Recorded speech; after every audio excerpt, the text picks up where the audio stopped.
Middle east में चल रहे युद्ध से पूरी दुनिया प्रभावित है। देश में महंगाई का असर भी दिखने लगा है। वहीं अब लोगों को मोबाइल रिचार्ज करते समय भी अब महंगाई का सामना करना पड़ेगा। दरअसल जल्द ही टेलीकॉम कंपनियां मोबाइल रिचार्ज महंगे करने जा रहे हैं। कंपनी ने अपना प्लान लगभग तैयार कर लिया है।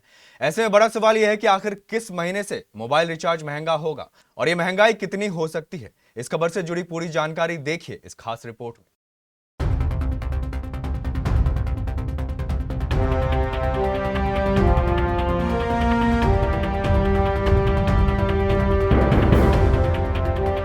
साल 2026 में मोबाइल रिचार्ज कराने वाले उपभोक्ताओं की जेब पर अतिरिक्त बोझ पड़ सकता है। जियो, एयरटेल और वोडाफोन आइडिया जैसी प्रमुख टेलीकॉम कंपनियों ने मिड 2026 में 10 से 20% टैरिफ बढ़ाने की तैयारी कर चुकी हैं। जियो के संभावित आईपीओ को भी इस बदलाव से जोड़कर देखा जा रहा है। अनुमान है कि इसी साल जून-जुलाई 2026 के दौरान ये असर दिख सकता है। यदि ऐसा होता है तो कंपनियों का ARPU सुधरेगा, लेकिन आम ग्राहकों का हर महीने का मोबाइल रिचार्ज 15 से 25% तक महंगा हो जाएगा।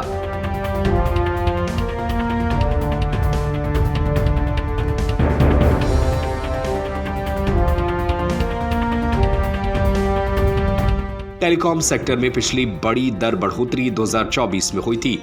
उसके बाद लगभग 2 साल तक प्लान्स की कीमतों में बड़ा बदलाव नहीं देखा गया। अब 5G इंफ्रास्ट्रक्चर पर हुए बड़े खर्च की भरपाई और कमाई बढ़ाने के उद्देश्य से कंपनियां नई टैरिफ रणनीति पर काम कर रही हैं। कई रिपोर्ट में जून 2026 के आसपास औसतन 15% तक महंगाई की संभावना जताई गई है। जियो के आईपीओ से सेक्टर वैल्यूएशन को मजबूती मिलने की बात भी कही जा रही है, जिससे कीमतों में बढ़ोतरी का रास्ता आसान हो सकता है। कुछ आकलनों में 16 से 20% तक बढ़ोतरी का अनुमान लगाया गया है।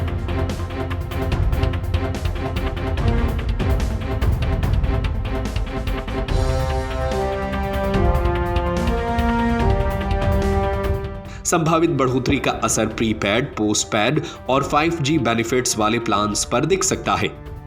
वहीं प्रीपेड प्लान्स में 1.5 GB प्रतिदिन डेटा वाले 299 रुपए कीमत की प्लान बढ़कर 230 रुपए से 259 रुपए के बीच हो सकती है। इसके अलावा 349 से 500 रुपए तक के मासिक प्लान में भी इसी तरह की बढ़ोतरी संभव मानी जा रही है। वहीं पोस्ट पेड प्लान्स में 749 और 1549 जैसे बड़े प्लान्स, जिनमें 300 GB से ज्यादा डेटा और OTT सुविधाएं मिलती हैं, ये भी महंगे हो सकते हैं।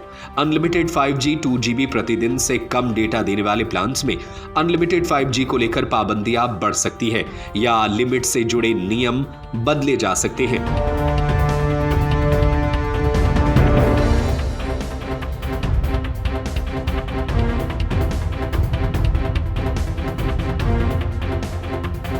कंपनी की तरफ से अभी तक आधिकारिक रूप से किसी टैरिफ बढ़ोतरी का ऐलान नहीं किया गया है। हालांकि ऐसे संकेत सामने आ रहे हैं कि ग्राहकों को धीरे धीरे ज्यादा कीमत वाले प्लान्स की तरफ शिफ्ट किया जा रहा है। कुछ पुराने प्लान्स को हटाया भी जा चुका है, जिससे यूजर्स के सामने महंगे विकल्प ज्यादा बच रहे हैं। यह संभावना भी जताई जा रही है कि यह बदलाव पूरे टेलीकॉम सेक्टर में लगभग एक जैसी दर से लागू किया जाए, ताकि किसी एक कंपनी को अलग से प्रतिस्पर्धी नुकसान न उठाना पड़े। वैसे इस खबर पर आपकी क्या राय है? हमें अपनी राय नीचे कमेंट बॉक्स में जरूर बताएं।